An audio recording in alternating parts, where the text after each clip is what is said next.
Hey everybody, it's Tracy from Guitar Tech Corner.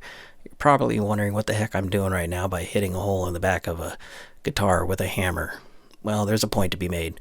I'm trying to show how you can do an inexpensive polyester repair in one day and get it back to the customer, make some money, not spend a lot of time.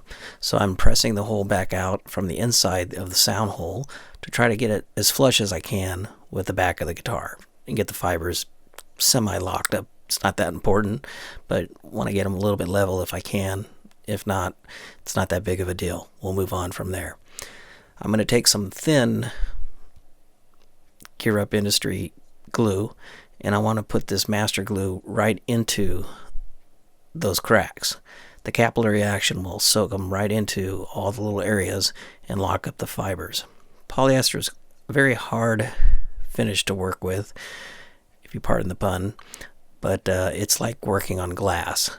And polyester, polyurethane, whatever you want to call it, it's a catalyzed finish. So I'm pressing here to get all the fibers to soak up that super thin glue to lock it back up and harden it. And then I'm going to come back with a Q-tip and just kind of wipe it into the areas that I can see where it's soaking through or it hasn't soaked through, and keep pressing on the back. Now you follow it up with the Glue Boost accelerator.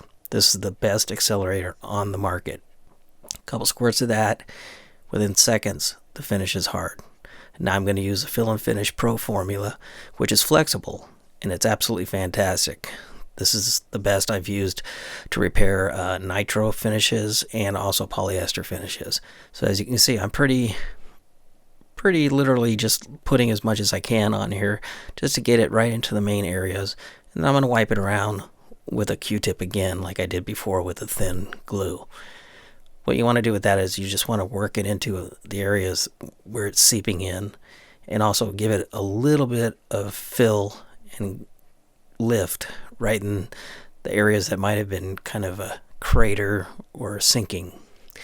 And then you want to come back with Glue Boost again and spray it, and then jump into your sandpaper. So I'm starting off with 320 grit.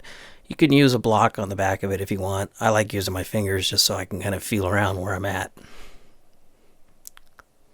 This also gives me a good visual representation of how much glue's in one area or how much is needed in the other areas. And so I want to come back and put more finish, the fill and finish, on those areas again. So I'm getting it pretty level. I'm going to brush it off with a brush. Don't want any dust in there.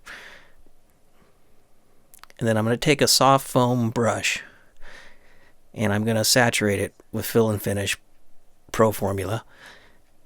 And I'm going to use this to wipe, or literally brush and wipe right into the repair area. You only have a certain amount of time before it starts hardening under the brush, but you want to get a nice, quick, level finish and then spray it with Glue Boost right afterwards. It's important that you follow each step with the Glue Boost accelerator. And then I can come back in with another coat. And as you can tell, I'm just kind of eyeballing it. We're not trying to make this thing perfect, but we want it strong. It's already dry. There's nothing sticking to my fingers. That was 3 seconds, 4 seconds, completely dry. Now I'm going to put a little bit onto either a paper towel or a piece of tissue, and I'm actually going to wipe it on there. And what this does, this gives me a real thin finish after I've sanded it again with 320 grit. And I'm just going to do a little circle thing like that. I don't want to get too crazy because it'll stick to it. Now I've sanded it to 320, then I went to 400, then I went to 600, and if you can go up to 800, that's great. You can buy these rotary buffers if you don't have a pedestal buffer.